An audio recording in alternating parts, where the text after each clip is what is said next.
Showtime.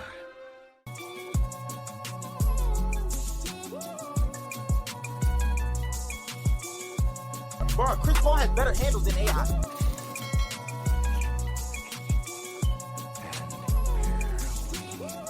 Go. Ladies and gentlemen, welcome back. Brand new episode here of the Young Bulls Podcast, man.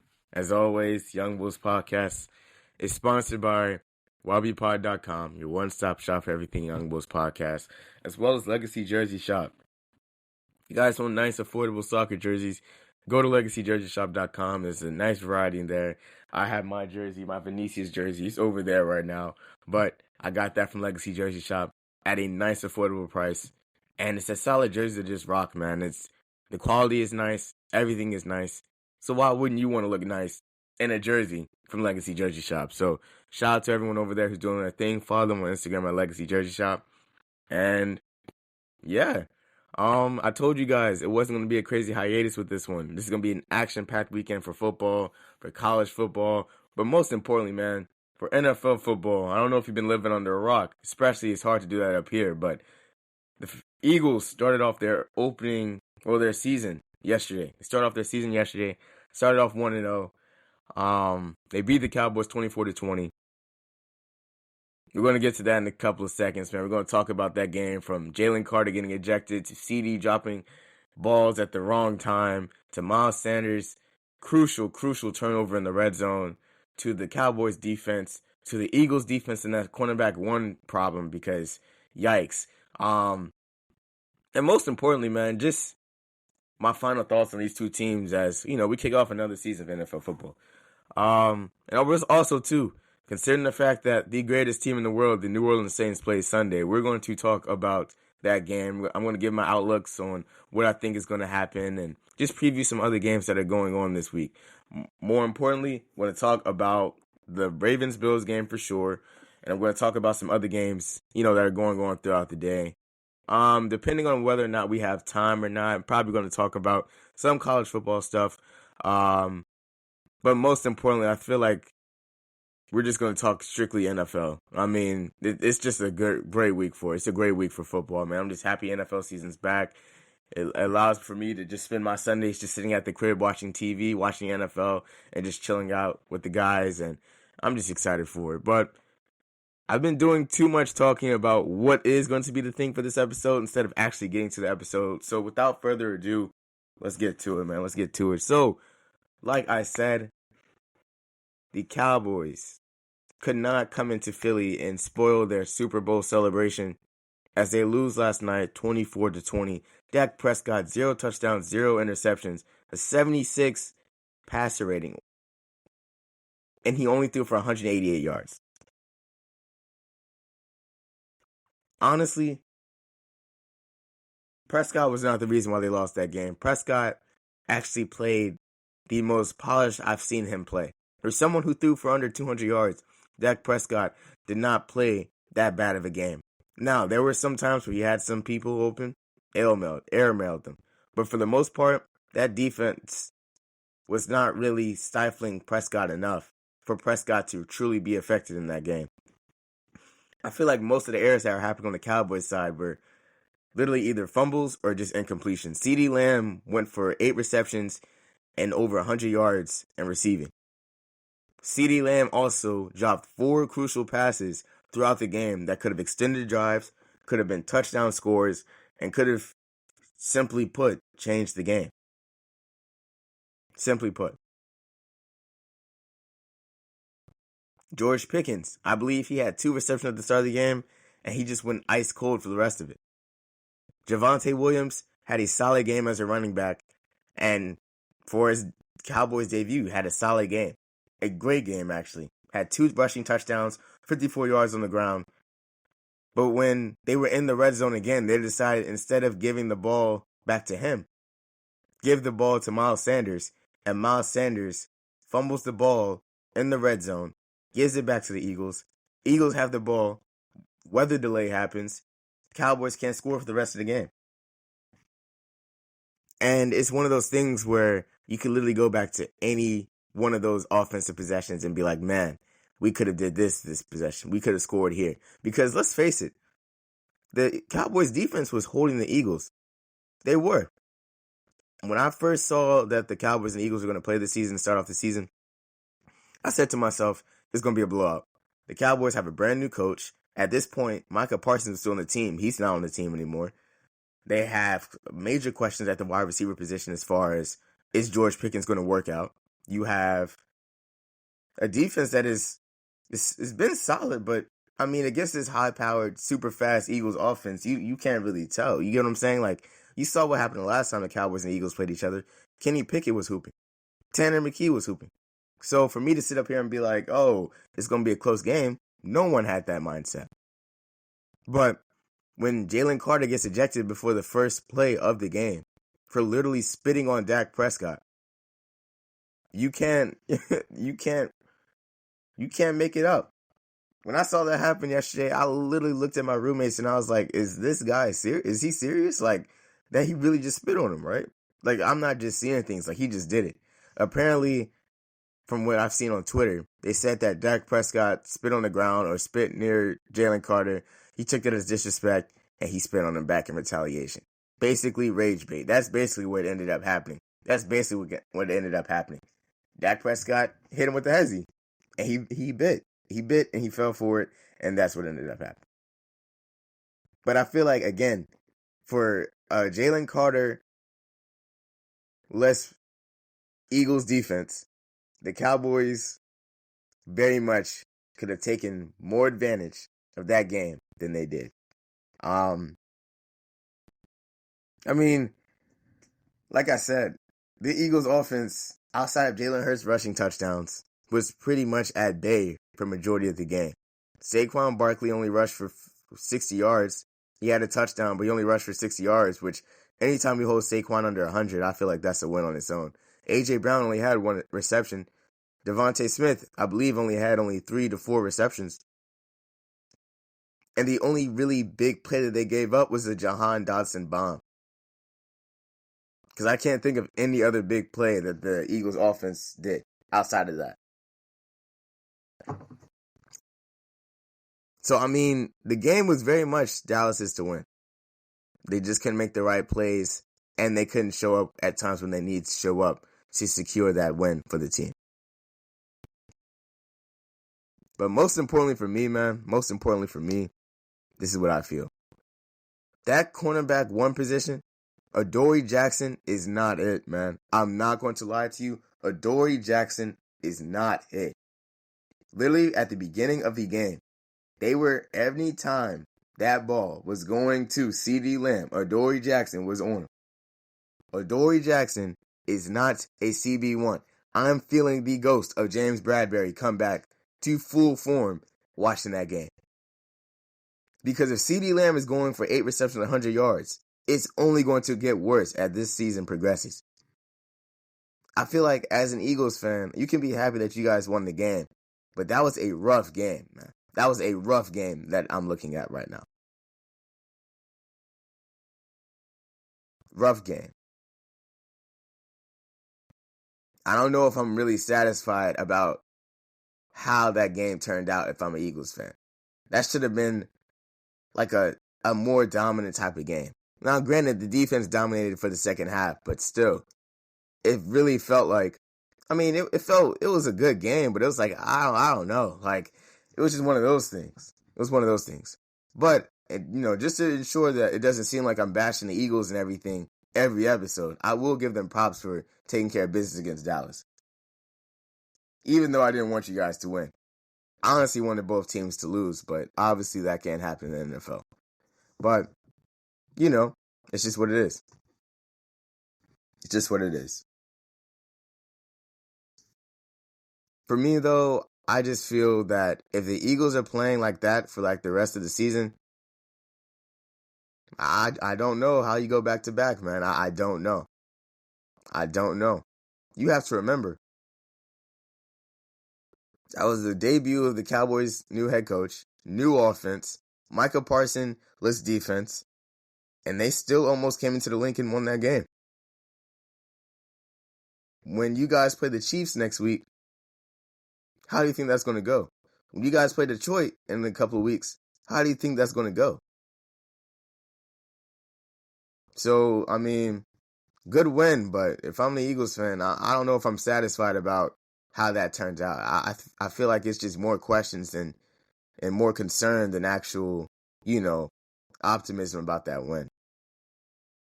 Especially when I'm looking on the offensive side too. I mean, yes, Jalen Hurts extended many drives for them yesterday. But if your playmakers aren't getting the ball, it's like, what are you doing? No way in the world in any game, A.J. Brown should only have one reception. I don't care if you have to force the ball to him. No way in the world he should only have one reception for 8 yards. No way. No way.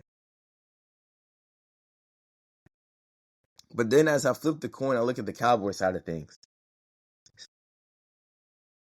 If I'm a Cowboys fan, quite honestly, I'm looking at this performance through a lens of optimism for how the rest of the season can go. Many people joked, including myself, that the Cowboys this season weren't going to really be on anything. And I still say they're not going to be on anything crazy. But if they're hanging tough with teams like Philadelphia, I feel like they could cause some chaos in the division. I don't think anybody in the division expecting Dallas to be like that nice, but if yesterday was an indicator for anything, is that Dallas can still make some noise. New head coach Brian Schottenheimer.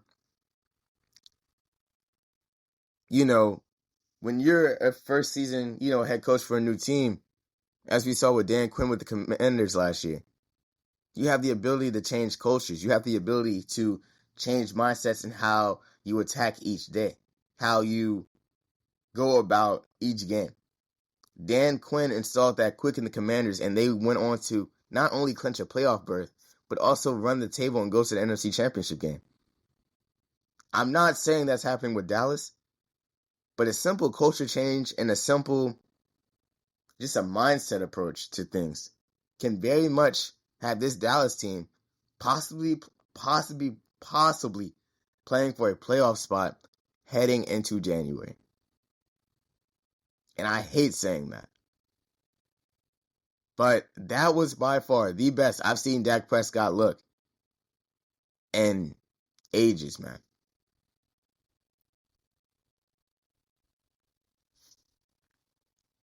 All they need is literally the rest of the offense to get on board and the receivers to make plays. And I feel like that team is going to be nice. So, I mean, as much as I want to bash the Cowboys about their performance yesterday, I really can't.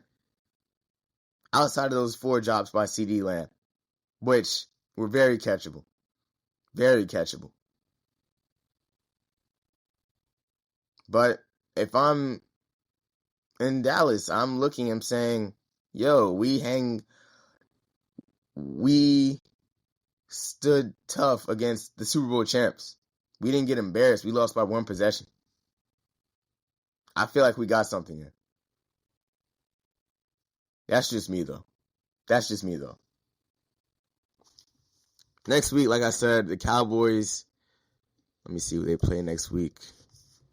Pretty sure they're at home next week. Yep, next week they play the Giants at home. And then the Eagles, they play the Chiefs on the road, I'm pretty sure. Let me check. Yep, they play the Chiefs on the road. So another Super Bowl rematch. That should be for interesting TV. Obviously, looking at Mahomes' team and looking at who he has at the wide receiver positions, I honestly cannot tell you. But it's going to be interesting regardless. So looking forward to that. But for your Eagles fans out there, especially the ones that I encountered at Temple on campus, good work. You guys started off 1-0. But like I said on my IG notes, the real team plays Sunday at 1. Which is why we're switching the topic and we're going to talk about the Rattler Legacy game Sunday at 1 o'clock on CBS. The first game. The first true game to kick off the NFL season, man. Man, it's just, when football season is back and you get to see your team come out that tunnel, it just makes you feel something, man. And this whole offseason, I've had so many questions about what the Saints exactly were doing. And now that the season is finally here, I can finally sit up here and say, I don't know what we're doing, But this is probably the most excited I've been for a Saints season that Drew Brees has not played on in ages, man. I feel like so much could happen that can go right for the Saints on Sunday, but so much wrong could also happen for the Saints heading into Sunday's game. I'm not sitting up here expecting us to blow these guys out, but if Rattler plays half as good as he played during that preseason game against the Jaguars, we may have something. Everybody in the world is saying that we're not going to win 4 games this season in New Orleans. Everybody in the world is saying that. Let's win 5. Let's do that. For the city, let's do that. For the city. Everybody in the world is saying, oh, y'all going to go 1-17, 0-17. Let's win 1. Let's go 1-0 each. Let's go 1-0 each day. Let's do that. Let's do that. For the city. For Rattler, man, it's simple. Either play well or we put Tyler Show in the game. And I'm hoping and I'm praying that next week, after this episode is out, next week I get to have on my Olave jersey and I'm celebrating and I'm saying that we 1-0 too. We up here, man. Saints Nation, playoff bound. And I get to celebrate, man. The Saints have not lost an opening night game in 6 years. Let's not start a streak now with a new head coach, man. But I'm excited, though. It should be a great game. Obviously, the Cardinals have a lot of great pieces. Kyler Murray, Miles McBride. You got Marvin Henry. Not Miles. Danny McBride, excuse me. Marvin Harrison. They have a lot of solid pieces on that team, which I know is going to give the Saints defense trouble. And I'm not going to sit up here and lie and act like the Saints have crazy pieces that's going to combat those. But if we just show up and make plays, I feel like we can win the game. If we show up and make plays, I don't see why we can't go 1-0. Also, I need you guys to go 1-0 because I've been saying so much about Spencer Rattler for the past week that if we don't win Sunday, it's just going to be a bad look for the program, man. It's going to be a bad look.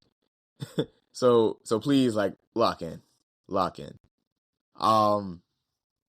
yeah, I'm really stoked about the game. Obviously, Kellen Moore's Saints head coaching regular season debut. Obviously, a lot of new faces. Really looking forward to the season. I know it's supposed to be a rough season, but yeah, man, I'm just excited for it. I'm excited for the uncertainty that is going to be this Saints season. Because everybody's talking about, the Lions are Super Bowl favorites. The Eagles are Super Bowl favorites. The Chiefs are Super Bowl favorites. The Ravens, the Bills, right?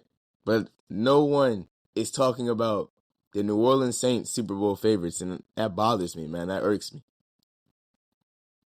But I will say that, like I said on the last episode, if we win more than 4 games, this season is success. If we win less than 4 games and we go actually 0-1 for 17, I don't know how much I will be able to talk about the Saints anymore on any podcast because 1-17, man, that's like Browns level of rebuild. So we'll see what happens. But obviously, this Cardinals and the Saints is not the only 1 o'clock game, and let alone it is not the only game that is happening Sunday. We have a full slate of NFL football. So I'm going to go through and look at the games that I feel are going to be the most interesting early season tests and just give my predictions to who I see coming out the game. The first game on this list that I'm looking at right now, that I'm saying to myself, you know what, that's going to be a nice game to really tune in and watch, is, believe it or not, the Panthers and Jaguars, man. I know what you're saying. Dinari, why in the world are the Panthers and Jaguars a game that you're going to be keeping your eye on? Well, for starters, the Panthers with Bryce Young, a brand new receiver option with T-Mac, acquiring Jimmy Horn through the draft. A team that just feels primed to finally make their leap from being that bottom-feeding team in the NFC South to being a team that is on the rise. And with Bryce Young, who's continued to develop and continue to show flashes of why he is that guy in Carolina, you have nothing but excitement as you see this guy come on the field. And then with the Jaguars, it's pretty simple. You have another season of Trevor Lawrence, and you have arguably one of the most exciting players in the draft in Travis Hunter, making his NFL debut. And obviously, we don't know whether or not Sunday he's going to play both sides of the ball or he's going to just play wide receiver. But either way, it's going to be an exciting time for football. Obviously, the Jaguars also have a nice, solid running back room.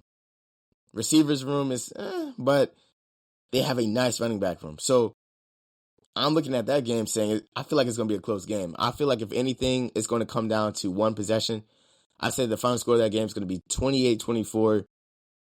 Give me Carolina winning that game. Next game that I'm looking at on this list that's going to be an exciting game. Commanders-Giants, man. Commanders-Giants. Obviously, Commanders coming off of their NFC Championship berth last year. We saw what happened after that game. Year 2 of Jaden Daniels. Many people were expecting him to have some sort of sophomore slump. I don't think that's going to be the case. The Giants coming off of one of their most exciting preseasons I've seen in a long time. With the emergence of Jackson Dart. I'm pretty sure Russell Wilson's going to be starting this game here. I don't know when they will give the keys to Dart, but it may be soon. But a Giants team that has a revitalized offense and a very, very scary defense, when healthy, is going to be a team that is going to run the table. I mean, both of these teams are going to run the table in NFC, but I feel like it's going to cause for another close game. Last season, I believe that Giants-Commanders game came down to a game-winning field goal. I feel like this one will be the same. Final score for me, Commanders 30, Giants 27. Next game on this list that I feel like is going to be exciting for me, Buccaneers and Falcons. Bucs and Falcons, they have been the two premier teams in the NFC South. Obviously, the Bucs winning 6 straight NFC South division titles. The Falcons being a team that was literally a Jaden Daniels touchdown pass to Zach Ertz away from being in the playoffs last year, is on the rise, man. Michael Penix coming in, had a solid season. I believe he played for half the season because Kirk Cousins started the season off last year. The first full season of Michael Penix for the Falcons. Obviously, Drake London. You have other receiving options. You have another season of Bijan Robinson. A Falcons defense that is primed to continue to be a scary defense in the NFC versus a Buccaneers high-powered offense who will be missing Chris Godwin this week, but will still have the talents of Mike Evans and will still have Baker Mayfield behind center, who we know is, dare I say, a solid quarterback in NFC. For me, I feel like this game is going to be, I feel like it's not going to be as close as people think. I think it's going to be a 2-possession game, if anything. 35-21 Buccaneers. The next game on this list, man, that I'm tuned into, I want to say Titans-Broncos because of the Cam Ward debut. I will say Titans-Broncos, Cam Ward debut. Obviously, Cam Ward being one of the best quarterbacks in the draft. Coming to Tennessee, making his first start. I expect nothing but the best from him on the field. Going up against a Broncos team that just made the playoffs last year, looking to do it again under Sean Payton. Another season of Bo Nix. I feel like the Broncos will blow out the Titans here. This will be a 35-14 game. Lions-Packers, man. Lions-Packers. If you would have told me about this game maybe 2-3 weeks ago, I would have been like, it's going to be a good game, but I got the Lions. If you would have told me about this game after the Micah Parsons trade that happened last week, I don't know. It's going to be a toss-up, man. Obviously, the Lions coming off of defending the NFC North championship last year. They're trying to get back to the Super Bowl. I don't think they've been to the Super Bowl, to be honest with you. I have to check that. But, 2 straight seasons of heartbreaking playoff losses. They're primed this year to make some sort of run. Went up against a Packers team which their defense has just been supercharged with Micah Parsons coming onto the roster.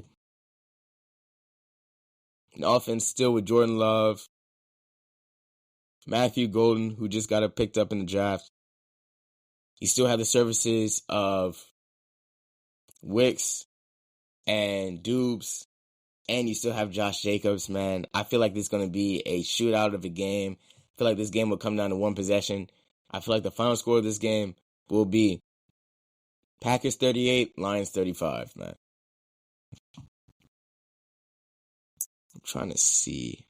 I want to talk about the Vikings-Bears game, but I don't think that game's really going to be close. Caleb Williams should be able to take care of business in that game. Hopefully give the Bears some sign of, yes, we have arrived. We have arrived. But the last game on this list that I'm really excited for, man, obviously, not NFC playoff matchup, AFC playoff rematch, Ravens-Bills, man, in Buffalo. Ravens fans have probably had the most painful offseason that I felt any franchise has had. Obviously, how the season ended last year with Mark Andrews dropping that ball for the 2-point conversion. The questions about whether or not Lamar Jackson would ultimately get over that hump, about whether or not he'll be a Super Bowl caliber player, which I still believe he can. Going up against the guy who won MVP last year, who we all know should have gone to Lamar Jackson. Going up against a team that you guys just lost to. I feel like this is the perfect time to get some much-needed payback for the Baltimore Ravens. I feel like Lamar Jackson shows up this game. He has a great game on the ground, and he also has a great game in the air as well. I feel like he throws for over 100 yards in both of those categories. I think that the Ravens are going to win this game. I feel like the final score will be 37-30 Baltimore. They'll start off 1-0. They'll use that momentum to keep them going for the rest of the season. I still believe that the Baltimore Ravens are coming out of the AFC. I think that this is the year to do it. I felt like last year was the year, but I feel like a full 2 seasons of Derrick Henry is going to help them get over the hump, which is why I have them coming out the AFC. I feel like this is the weakest that the Chiefs have looked. I feel like the Chiefs, although they are scared because of Mahomes and Kelsey and everything like that, I feel that this is the weakest out of all the times I've seen the Chiefs that they've looked.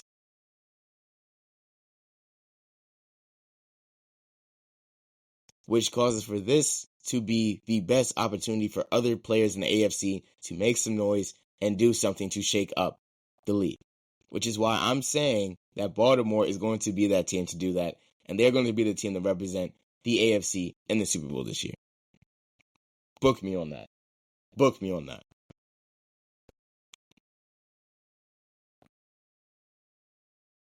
Trying to see if I missed any games. I said, Chiefs Chargers, they do play tonight. I think the Chiefs are going to win that game. 37-21. I actually have one more. Steelers Jets. Now, normally I wouldn't really talk about a Jets game because, quite simply, it's the Jets. No offense. But considering the fact that this game is the first time that Aaron Rodgers will be back in MetLife after his disappointing seasons plural, as a New York Jet, is making for great television. It's going to be interesting to see how loud he gets booed. I think that there's going to be a lot of questions about Aaron Rodgers' performance. I feel like this will be a low-scoring game. I just simply feel that both quarterbacks playing are going to try to make big play after big play. It's not going to pan out. I feel like this game is going to be a low-scoring game. Probably only one touchdown in this game. So final score for me, I feel like will be 17-20 Jets. They'll win because they're at home. And I don't think I gave I don't think I gave a prediction for the Saints-Cardinals game as far as the final score, so I'm just going to do that now. Realistically speaking, do I think that Rattler's going to throw for 5 touchdowns and over 300 yards? No. Do I think he will throw for 2 touchdowns? Yes. Do I think that Kyler Murray will throw for more than 2 touchdowns? Of course. But at the end of the day, I just can't go against the black and gold. I can't go against the Saints. I can't. I simply can't. So for me, that's why I'm saying the final score of this game will be Saints 24, Cardinals 21. Saints start the season 1-0, and they extend their opening day streak. That's just me. But those are the games that I really found to be exciting heading into another week 1 in the NFL, man. I'm just really happy that football is back, man. It's been a very, very rough offseason, man. I'm just happy to see what my team is going to do this year. Even though it may not be much. They're doing something, man. They're doing something. So really looking forward to that. Looking forward to that most definitely. But now let's turn the page, man. Let's turn the page. College football, man. College football. More specifically, we're going to talk about a game that happened on Monday. A game that was circled on many people's, calendars as far as legendary coaching, legendary program. And that is UNC football. Now, UNC had the whole college football world tuned in Monday for that game against the TCU Horned Frogs. Or was it Sunday? I think that game was Sunday. Sunday or Monday. I don't remember. You had legends at the game. They had fanfare. Everybody was tuned in to see what would Bill Belichick's debut as a Tar Heel head coach be like. And when I tell you that for those first 5 minutes of that game, the optimism and the excitement that was on that UNC campus was at an all-time high, it was. The offense got down the field. They scored a touchdown on the first drive. Everybody was like, oh my gosh, we found our coach. He's going to take us to the promised land. The rest of that game, all that went downhill. At that point in the game, the Tar Heels had 7 points. They would not go on to score past. They would only go on to score one more touchdown for the rest of that game. The final score to that game, if I'm not mistaken, let me just go ahead and pull it up just to make sure I have it right. The final score to that game was 48-14. It was 48-14 at home. Now, I don't care what team you are, what level of college ball you play, whether or not it was game 1 or game 16 of a season. Losing is one thing, right? Obviously, losing is one thing. Getting blown out at home in your head coaching debut is not a good look for anybody. Belichick was getting in the news all offseason for the wrong reasons. And to follow that up with getting manhandled by a TCU team that, let's face it, I haven't really heard that much about TCU since Max Duggan was there. Since they went to the national title game. Honestly, since they lost to Shadur in the following season. And to lose like that to them? Nah, man. Fraud watch. Fraud watch. Fraud watch. And you know it's bad when the TCU players are making jokes in the locker room saying, we had to send you home and everything like that. It's not a good look. It's not a good look. It's not a good look. And it really makes you question, was this still even a good idea for you to be going to UNC?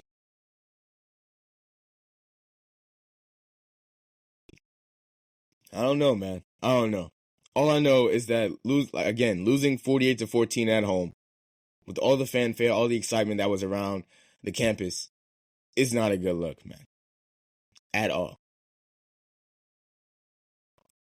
And it's going to cause a lot more questions because if you guys end up losing this week, it's really going to be a thing of wait. Okay, the home loss, I understand. But why are we starting off 0-2? You're supposed to be a legendary coach. You won Super Bowl after Super Bowl. What's going on?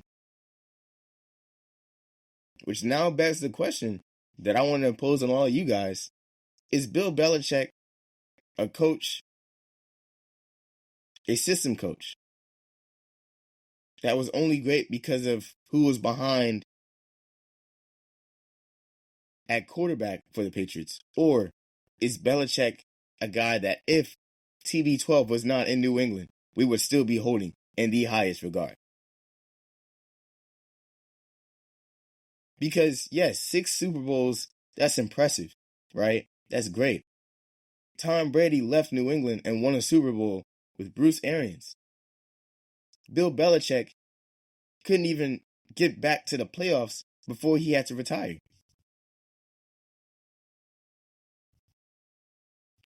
I don't know, man. I don't know. And if this losing continues in UNC, it's only going to be a matter of time before the fans and the strong UNC supporters and boosters are going to be looking at Belichick like, whoa, like, dude, we thought you were going to be the golden boy. We thought you were going to be the guy for our organization. This is not it.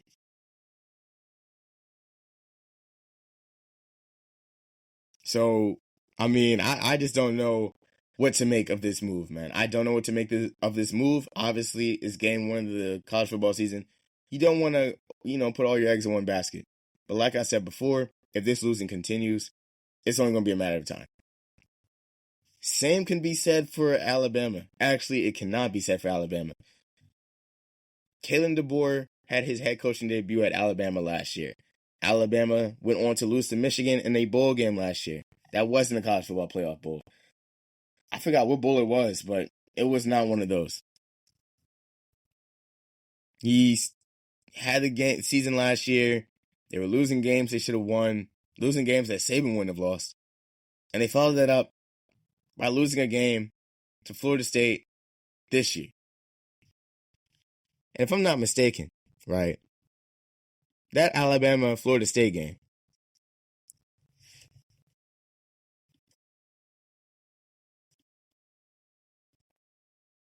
it was a blowout. It wasn't a close game. It was bad. And it's even worse when you realize the quarterback for Florida State literally said that you can't, like Saban's here, you can't run. Literally talked trash before the game and went out and had one of the best games I've seen Tommy Castellanos have as a collegiate athlete. I just don't know, man. I talk about the losing and, what's going on with Bill Belichick. DeBoer may be on the hot seat sooner than you think, because if Alabama does not make it back to a playoff this year, there's going to be a lot of questions about whether or not we're sticking with this guy as the heir to Nick Saban at this program. Alabama's whole identity is winning in championships. They don't care about a Gasparilla Bad Boy Mowers Bowl. They don't care about that. They don't care about a Fenway Park Bowl. Going 6-win seasons and going bowling is not enough for Alabama. Alabama wants championships. That's why Alabama's football program is so highly regarded, because Alabama, at the end of the day, is a championship level program. If you don't bring in championships as a head coach, especially filling the shoes of Nick Saban, people are going to be looking at you like, nah, man, we don't have time for that. Think about it like storied franchise in the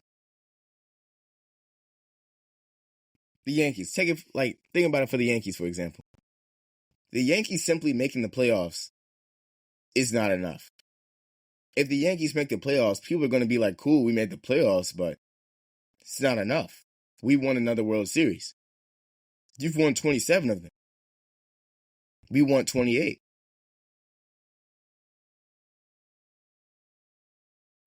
The Yankees celebrating making the playoffs and the White Sox celebrating finally clinching a postseason berth after years of not making it. Those are two different directions on two different teams. Some teams are happy to just go bowling, and other teams are like, we expected this. We need a national championship. That's a team like Alabama. Which is why I asked the question, how long do you think until Alabama looks at Jalen DeBoer and say, yo, we need results? Okay, we have Ryan Williams here for another season. We have a talented offense. We need results.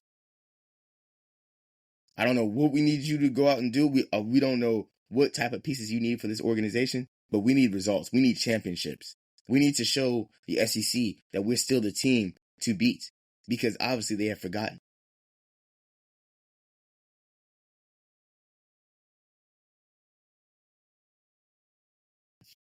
As I'm looking at the schedule too, got Louisiana Monroe this week.